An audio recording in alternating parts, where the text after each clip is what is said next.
चष्मा घाल दो, चष्मा.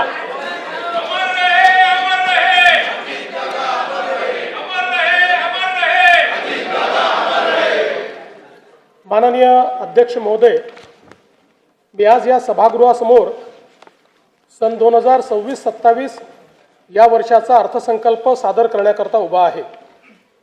हा अर्थसंकल्प केवळ आगामी वर्षाचा जमा खर्च नसून तो विकसित महाराष्ट्र 2047 कडे जाणाऱ्या आपल्या प्रवासाचा एक महत्त्वाचा टप्पा आहे.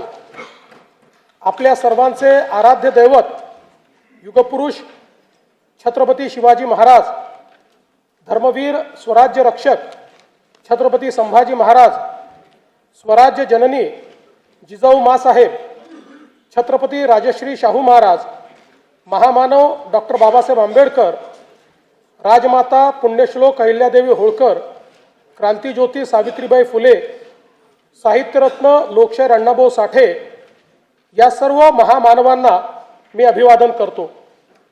आधुनिक भारतातील सामाजिक क्रांतीचे अग्रदूत, थोर समाज सुधारक व मानवी ज्योतिराव फुले यांच्या जन्माला 11 एप्रिल 2007 200 वर्ष पूर्ण होत आहेत. त्या निमित्ताने सन 2026-27 या वर्षात महात्मा फुले यांच्या कार्याचा गौरव करण्यासाठी एक समिती स्थापन करून विविध सामाजिक उपक्रम राबविण्यात येतील व त्यासाठी आवश्यक निधी उपलब्ध करून देण्यात येईल. संत गाडगेबाबा यांचे हे 150वे जयंती वर्ष आहे.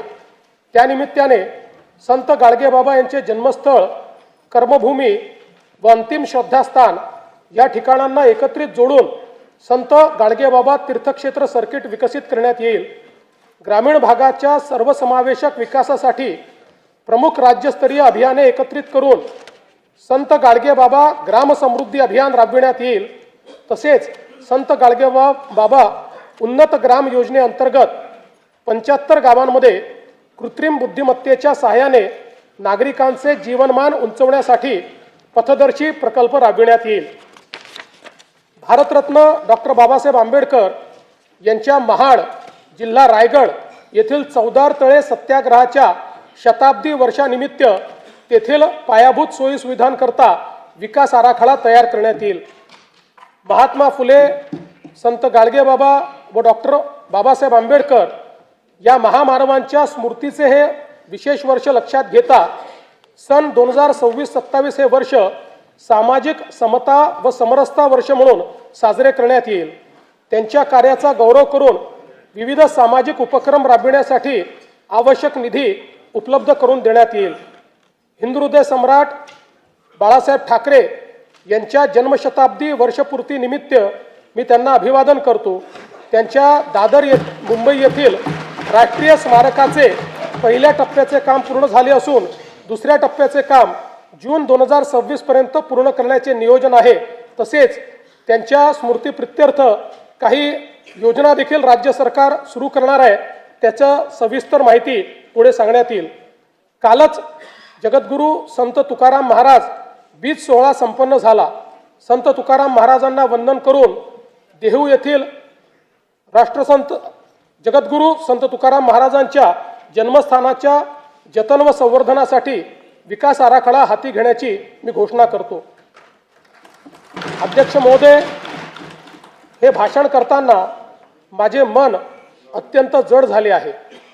सर्वाधिक वेळा उपमुख्यमंत्रीपद आणि दीर्घकाळ वित्त विभागाची धुरा सांभाळलेले राज्याचे लाडके नेते माननीय अजितदादा पवार आज आपल्यात नाहीत.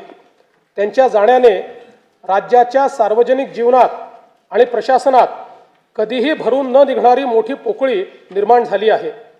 त्यांनी एकूण 11 वेळा राज्याचा अर्थसंकल्प मांडला. अजितदादा व अर्थसंकल्प हे नाते दृढ झाले होते. त्यांच्या करड्या शिस्तीमुळेच महाराष्ट्राची वित्तीय स्थिती कठीण काळातही स्थिर राहिली. काम करणारा माणूस ही त्यांची ओळख आणि त्यांनी दिलेली विकासाची दिशा आजही आपल्याला प्रेरणा देत आहे.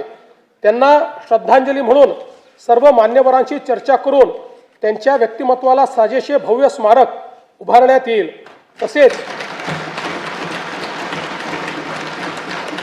तसेच त्यांच्या नावे गतिमान नागरी सेवा पुरस्कार देण्यात येईल असे मी जाहीर करतो। दिवंगत अजितदादांच्या स्मृतींना आजचा हा अर्थसंकल्प मी समर्पित करतो। स्थानिक स्वराज्य संस्थांच्या निवडणुकीत जनतेने महायुतीवर अभूतपूर्व विश्वास दाखवला, त्याबद्दल मी तमाम जनतेचे आभार मानतो। स्थानिक स्वराज्य संस्थांच्या प्रगतीसाठी महायुती सरकार कटिबद्ध राहील याची मी ग्वाही देतो।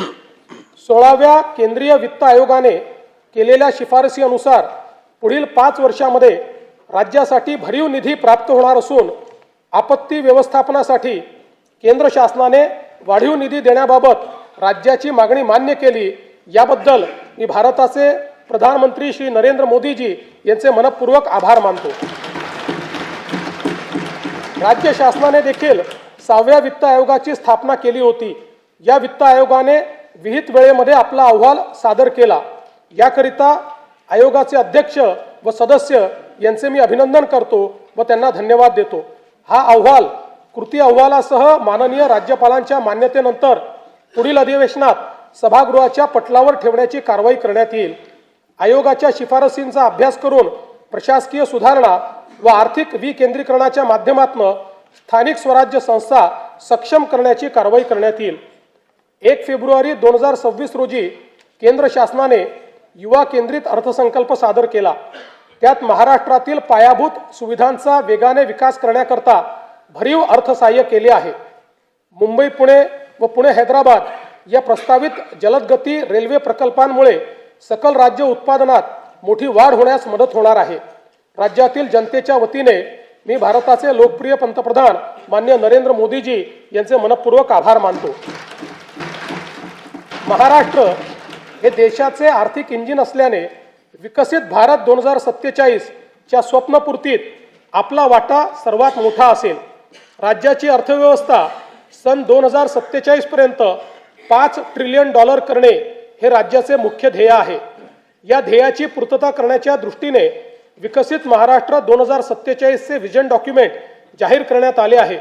त्यानुसार सन 2029-30 पर्यंत साध्य करावयाची अल्पकालीन उद्दिष्टे, राज्याचे अमृत महोत्सवी वर्ष सन 2035 पर्यंत साध्य करावयाची मध्यमकालीन उद्दिष्टे आणि भारतीय स्वातंत्र्याचे शताब्दी वर्ष सन 2047 पर्यंत साध्य करावयाची दीर्घकालीन उद्दिष्टे निश्चित करण्यात आली आहेत।